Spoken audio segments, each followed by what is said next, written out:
Mahabharatam episode 12. എല്ലാ ശ്രോതാക്കൾക്കും സ്വാഗതം. കഴിഞ്ഞ എപ്പിസോഡിൽ നമ്മൾ യുധിഷ്ഠിരൻ ധർമ്മപുത്രൻ്റെ അമ്മയും 5 സഹോദരന്മാരെയും കൂടി ചേർത്ത് നമ്മളെന്ത് ചെയ്തു? ദുര്യോധനൻ്റെ നിർദ്ദേശപ്രകാരം ധൃതരാഷ്ട്ര ദൂരെ ഒരു സ്ഥലത്ത് ഒരു വലിയ കൊട്ടാരത്തിൽ പോയി കൊട്ടാരത്തിൽ താമസം തുടങ്ങി. അപ്പോൾ ഇനിയുള്ള കഥ നമുക്ക് ഈ കൊട്ടാരത്തിൽ എന്താണ് സംഭവിക്കുക എന്നുള്ളത് വളരെ വളരെ രസകരമായൊരു സംഭവമാണ്. കഴിഞ്ഞ കഥയിൽ നമ്മൾ ഈ പറഞ്ഞ കോഡ് ഭാഷ ഉപയോഗിച്ചിട്ട് വിതുരൻ പറഞ്ഞയച്ച ഒരാൾ ധർമ്മപുത്രനെ കാണാൻ വന്നു. അവിടെ വെച്ചിട്ടാണ് നമ്മൾ നിർത്തിയത്. കോഡ് ഭാഷ എന്തായിരുന്നു? ജാക്കിൾ എമർജസ് ഫ്രം മെനി ഔട്ട്ലെറ്റ്സ്. അതായത്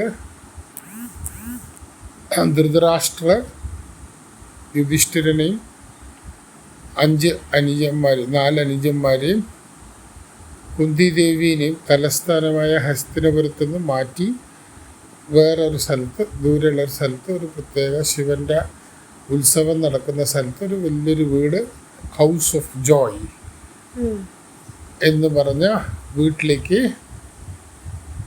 താമസം മാറ്റാൻ കുറച്ച് ദിവസം ആസ്വദിച്ചിട്ട് വരാൻ വേണ്ടി പറഞ്ഞയച്ചു. അപ്പോഴേ എന്തോ ഒരു ദുരുദ്ദേശം മണക്കുന്നുണ്ടല്ലോ. എന്തിനാണ് അവിടെ ഇങ്ങനെ പറഞ്ഞയച്ചേ? എന്താണുള്ളത് നമുക്ക് നോക്കാട്ടോ കഥയില്. പുരോചന പറഞ്ഞതാണ് ഈ ആർക്കിടെക്റ്റ്. ഈ ഹൗസ് ഓഫ് ജോയ് കിട്ടിയ ആളുടെ പേരാണ് പുരോചന. അങ്ങനെ ഉണ്ടായിരുന്നപ്പോൾ ഈ പറഞ്ഞ പോലെ വിസിറ്റർ വന്നിട്ട് ഈ പറഞ്ഞ ആൾ പറഞ്ഞു കൊടുത്തു. ഈ പറഞ്ഞ ആൾ എന്താ അറിയോ വിതുരൻ പറഞ്ഞയച്ച ആൾ പറഞ്ഞു തന്നെ, I am a specialist in digging mines. I can make subterranean tunnels. മണ്ണിൻ്റെ ഉള്ളിൽ കൂടെ ടണൽ ഉണ്ടാക്കാൻ ഞാനൊരു വിദഗ്ധനാണ്. ഈ പറയുന്ന വലിയൊരു ബംഗ്ലാവില്ലേ, ഹൗസ് ഓഫ് ജോയിൽ ഈ ടണലുകൾ കെട്ടിക്കഴിഞ്ഞാൽ എന്തെങ്കിലും ഒരു ആപത്ത് വരുമ്പോൾ നമുക്ക് രക്ഷപ്പെടാമല്ലോ എന്നാണ് പറയുന്നത്.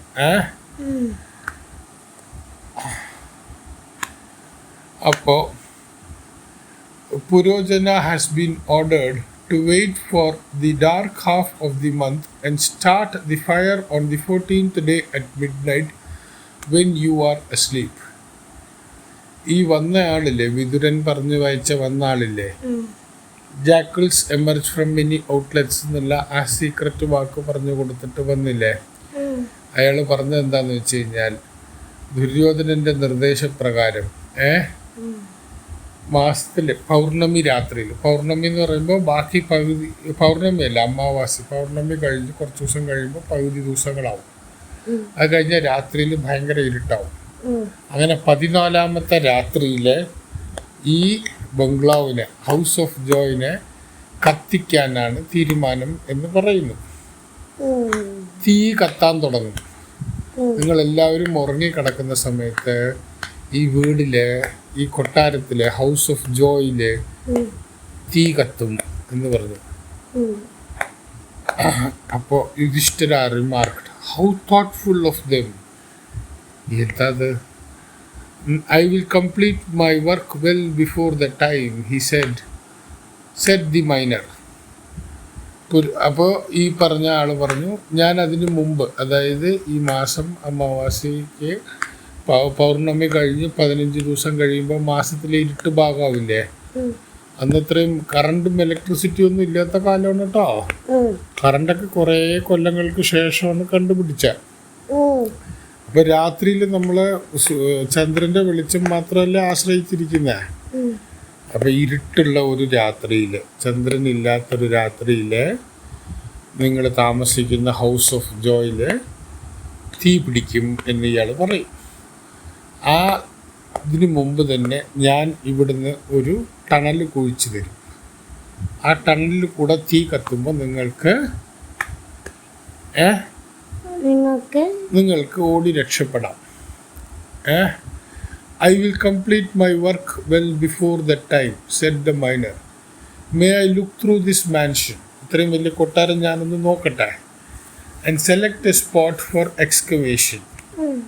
No one must hear the sound of our crowbars. Crowbars എന്ന് പറഞ്ഞാൽ ഈ കുഴിക്കാൻ ഉപയോഗിക്കുന്ന സാധനമാണ് ക്രോബാർസ് എന്ന് പറയാം. ആരും എൻ്റെ ശബ്ദം കേൾക്കാൻ പാടില്ല. ആരും ഞാൻ ഈ കുഴിക്കുന്നതിൻ്റെ ശബ്ദം കേൾക്കാൻ പാടില്ല. കാരണം എന്താണ്, ഇത് വളരെ രഹസ്യമായിരിക്കണം. എന്തുകൊണ്ടാണ് ഇത് രഹസ്യമായിരിക്കണേ? ഈ വീട് കത്തിക്കുന്നത് ഈ പറയുന്ന ഇവരെ കൊല്ലാൻ വേണ്ടിയാണ്. ആരെയൊക്കെയാണ്? യുധിഷ്ഠിരനും അനുജന്മാരും. അപ്പോൾ അനുജന്മാരെയും യുധിഷ്ഠിരനെയും അമ്മേനെയും കൊണ്ടുപോയി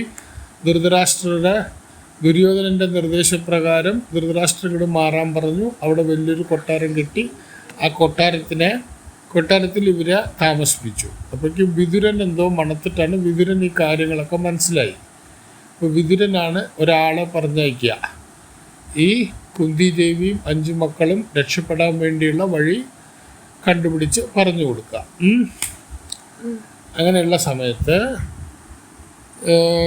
ഇവർ വന്ന് പറഞ്ഞു കൊടുക്കും, ഇതുപോലെ ഞാൻ അതിന് മുമ്പ് നിങ്ങൾക്ക് മണ്ണടി കൂടെ ഒരു ടണല്, വീടിൻ്റെ ഈ പറയുന്ന ഹൗസ് ഓഫ് ജോയിൻ്റെ ഉള്ളിൽ കൂടെ ഒരു tunnel കെട്ടിത്തരാം.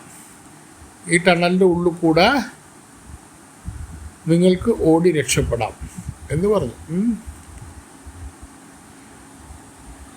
In the central portion of the house, a chamber of thick walls and doors, the miner dug up the floor behind the closed doors, taking care not to rouse Purochana's suspicion.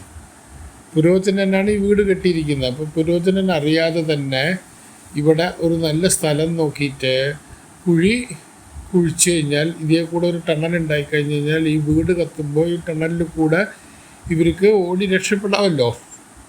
അതിന് വേണ്ടിയാണ് ഇയാളെ പറഞ്ഞയച്ചിട്ടുണ്ടായിരുന്നത്. പിന്നെ അത് കഴിഞ്ഞ് കുറച്ച് ദിവസം കഴിയുമ്പോഴേക്കും അയാൾ എന്ത് ചെയ്ത് ഇതേ കൂടെ ടണൽ കെട്ടിയിട്ട് ടണലിൻ്റെ തുറക്കുന്ന സ്ഥലമില്ലേ, മൗത്ത് എന്ന് പറയുന്ന വായ, ടണൽ തുറക്കുന്ന സ്ഥലത്ത് എന്ത് ചെയ്ത്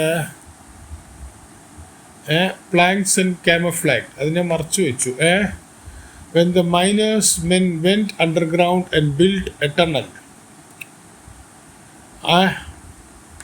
മറച്ചു വെച്ചിട്ട് ഇതിൻ്റെ അടിയിൽ കൂടെ ടണൽ കുഴിക്കാൻ തുടങ്ങി. പുരോചനയ്ക്ക് ഇതിനെപ്പറ്റി ഒരു സംശയമില്ല. പുരോചന ഒരു സംശയമില്ലാതെ ഇതിനെക്കുറിച്ച് ഇങ്ങനെ ആലോചിച്ചുകൊണ്ടിരിക്കുകയാണ്. അതേപോലെ തന്നെ അവിടെയുള്ള നാട്ടുകാർക്കും ഭരണവട്ടയിലുള്ള ആൾക്കാർക്കും ഒന്നും ഇതിനെക്കുറിച്ച് യാതൊരു വിധത്തിലുള്ള സംശയം ഉണ്ടായിരുന്നില്ല. എല്ലാവർക്കും വളരെയധികം സന്തോഷമായിരുന്നു പാണ്ഡവന്മാരെ കാണാൻ. കുറച്ച് ദിവസം കഴിയുമ്പോൾ ടണൽ വളരെ ഭംഗിയിൽ റെഡിയായി. അപ്പം കുന്തി ദേവി മഹാരാജ്ഞിയായിരുന്നല്ലോ. കുന്തി ദേവി എല്ലാ ആൾക്കാരെയും ഒരു ദിവസം ഭക്ഷണം കഴിക്കാൻ വിളിച്ചു. എല്ലാവരും വിളിച്ചിട്ട് അവിടെ വരുന്നവർക്കൊക്കെ ഭക്ഷണവും സദ്യയും കൊടുത്തിട്ട് പറഞ്ഞു, നമുക്ക് ഇവിടുന്ന് പോവാനുള്ള സമയമായി, നമുക്ക് തിരിച്ചു പോവാം എന്ന് പറഞ്ഞു. അത് കഴിഞ്ഞിട്ട് അവരെന്ത് ചെയ്ത് ഈ പറഞ്ഞ രഹസ്യ വഴിയിലൂടെ തീരുമാനിച്ചു, നമുക്ക് ഇവിടുന്ന് പോവാമെന്ന്. എല്ലാവരും കയറിയ ശേഷം അവസാനമാണ് ഭീമൻ കയറുന്നത്. ഭീമൻ എന്ത് ചെയ്ത് അവസാനം കയറുമ്പോൾ ഈ കൊട്ടാരത്തിലെ മുഴുവൻ മുറികളെയും തീ വെച്ചിട്ട് ഭീമൻ ആ ടണലിൽ കൂടെ ആ ഒളിഞ്ഞ വഴിയിൽ കൂടെ പോയി. ഇത് പോകുമ്പോൾ പുരോചനൻ നല്ല ഉറക്കമായിരുന്നു, രാത്രിയിലായിരുന്നു. അപ്പോൾ വളരെ ബുദ്ധിപൂർവം ഭീമനും യുധിഷ്ഠിരനും അർജുനനും നകുലനും സഹദേവനും കുന്തിദേവിയും കൂടെ ഈ ഹൗസ് ഓഫ് ജോയ്, പുരോചനൻ കിട്ടിയ വലിയൊരു ബംഗ്ലാവില്ലേ, വർണ്ണവട്ട എന്നുള്ള സ്ഥലത്തുള്ള പുതിയൊരു ബംഗ്ലാവിൽ നിന്ന് ഈ കുഴിയിലൂടെ ടണലിൽ കൂടെ പുറത്തേക്ക് ചാടി. ചാടിയത് എന്തിനാ? അവിടുന്ന് രക്ഷപ്പെടാൻ വേണ്ടിയാണ് കേട്ടോ. അവിടെ ഉണ്ടായിരുന്ന എല്ലാ സാധനങ്ങളും തീ പിടിക്കാൻ തുടങ്ങി. ആ സാധനം തീ പിടിക്കുമ്പോഴേക്കും പാണ്ഡവന്മാർ കുറേ ദൂരം എത്തി. ടണലിൽ കൂടെ അങ്ങേയറ്റത്തേക്ക് എത്താറായി. ഈ ടണലിൻ്റെ അങ്ങേയറ്റം എന്തായി, ഒരു പുഴയുടെ ഓരമാണ് കേട്ടോ. അവിടെ ഒരു ബോട്ട് അവരെ കാത്തു നിൽക്കുന്നുണ്ടായിരുന്നു. അപ്പോൾ കുന്തിദേവിയും മക്കളും യുധിഷ്ഠിരനും ഭീമസേനനും അർജുനനും നകുലനും സഹദേവനും കൂടി ഇവിടുന്ന് ചാടി രക്ഷപ്പെടാനാണ് നോക്കിയത്. അവർ ദുര്യോധനൻ്റെ ആൾക്കാരും കൂടി ചേർന്നിട്ട് ഇവരെ കൊല്ലുന്നതിന് മുമ്പ് ഇവർ ഈ വീടിനെ തീ വെച്ചിട്ട് ഇതിനെ ആഷസ് ആക്കി. അതുകൊണ്ടാണ് ഇതിൻ്റെ പേര് house of Joy and Ashes എന്ന് പറഞ്ഞത് കേട്ടോ. അങ്ങനെ ബോട്ട് റെഡിയായി. ഈ ബോട്ട് ആരാ ഉണ്ടാക്കിയ? വിതുരൻ. വിതുരൻ ആണ് ശരിയാക്കി വെച്ചിട്ടില്ല. അപ്പോൾ ബോട്ടിലുള്ള ആൾക്കും ഈ കീവേഡ് അറിയണമല്ലോ. ബോട്ടിലുള്ള ആൾ പറഞ്ഞു, remember that the jackal emerges from many outlets underground. അപ്പം മനസ്സിലായി ഇത് വിതുരൻ അയച്ച ആളാണ് എന്ന്.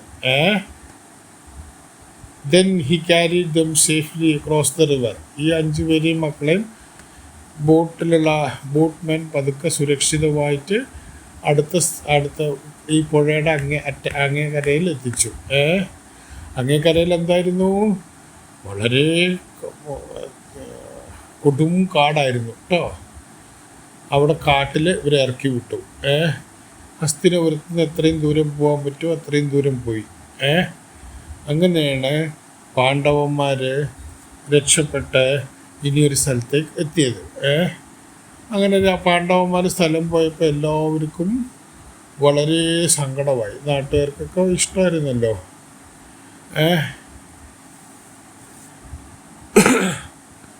അപ്പോൾ ഈ വീടിന് ഹൗസ് ഓഫ് ജോയ് എന്ന് പേര് വിട്ടു. ഇത് 5 പേരും ഈ കുന്തിദേവിയും 5 മക്കളും മരിച്ചതായിട്ടുള്ള ധാരണയിൽ കുറേ ആൾക്കാർ ജീവിക്കാൻ തുടങ്ങി. അങ്ങനെ ഇരിക്കുന്ന സമയത്താണ് ധൃതരാഷ്ട്ര. പക്ഷേ ഇതൊരിക്കലും പ്രതീക്ഷിച്ചില്ല കേട്ടോ, ഇങ്ങനെയൊക്കെ സംഭവിക്കുമെന്നും ഇവരിങ്ങനെ രക്ഷപ്പെടുമെന്നും ഒരിക്കലും വിചാരിച്ചില്ല. ഇപ്പോൾ ധൃതരാഷ്ട്രം എന്ത് ചെയ്ത ഈ മരിച്ചവർക്കുള്ള കർമ്മങ്ങളും മറ്റു കാര്യങ്ങളൊക്കെ ചെയ്യാമെന്ന് വിചാരിച്ചു. ധൃതരാഷ്ട്രം വിചാരിച്ചെന്താണെന്ന് വെച്ച് കഴിഞ്ഞാൽ കുന്തിദേവിയും 5 മക്കളെയും തീയിലിട്ട് നശിപ്പിച്ചു, മരിച്ചുപോയി അവരെന്നുള്ളത്. ഇപ്പോൾ ധൃതരാഷ്ട്രം അവർക്ക് വേണ്ടിയുള്ള അന്ത്യകർമ്മങ്ങളൊക്കെ ചെയ്യാനുള്ള ഒരുക്കങ്ങളൊക്കെ നടത്തി.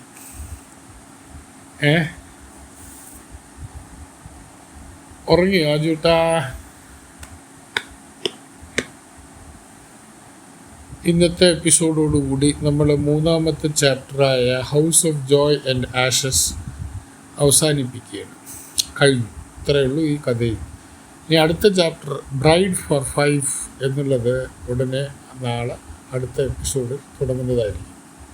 അപ്പോൾ ഇതുവരെ പറഞ്ഞതിൽ കുന്തിദേവിയും യുധിഷ്ഠിരനും 5 മക്കളും 4 മക്കൾ, കുന്തിദേവിയുടെ 5 മക്കളും യുധിഷ്ഠിരൻ 4 അനുജന്മാരും കൂടി ചേർന്നിട്ട് ഇവിടുന്ന്, അതായത് ഹൗസ് ഓഫ് ജോയ്, പുരോചനൻ കെട്ടിയ വലിയൊരു ബംഗ്ലാവിൽ നിന്ന് ഒരു വിതുരൻ അയച്ചു തന്ന ഒരാളുടെ സഹായത്തോടു കൂടി ആ ടണലിൽ കൂടെ പുറത്തേക്ക് പോയി രക്ഷപ്പെട്ടിട്ട് ഈ പറയുന്ന ഹൗസ് ഓഫ് ജോയിന് ഭീമൻ തീ വെച്ചിട്ട് ഇവർ അതിൻ്റെ ഉള്ളിൽ കൂടെ രക്ഷപ്പെടുന്നതാണ്. ഇനി അടുത്ത എപ്പിസോഡിൽ നമ്മൾ ബ്രൈഡ് ഫോർ 5 എന്ന 4ാമത്തെ ചാപ്റ്ററിലേക്ക് നീങ്ങുന്നതായിരിക്കും. ഇതുവരെ ഇത് കേട്ടുകൊണ്ടിരുന്ന എല്ലാ ശ്രോതാക്കൾക്കും നന്ദി. ആർക്കെങ്കിലും എന്തെങ്കിലും സംശയങ്ങളോ എന്തെങ്കിലും പറയാനുണ്ടെങ്കിൽ ഞങ്ങൾക്ക് കമൻ്റായിട്ട് അയക്കാവുന്നതാണ്. ഇത് അച്ഛൻ മകന് പറഞ്ഞു കൊടുക്കുന്ന രാത്രികാല ബെഡ് ടൈം സ്റ്റോറീസാണ്.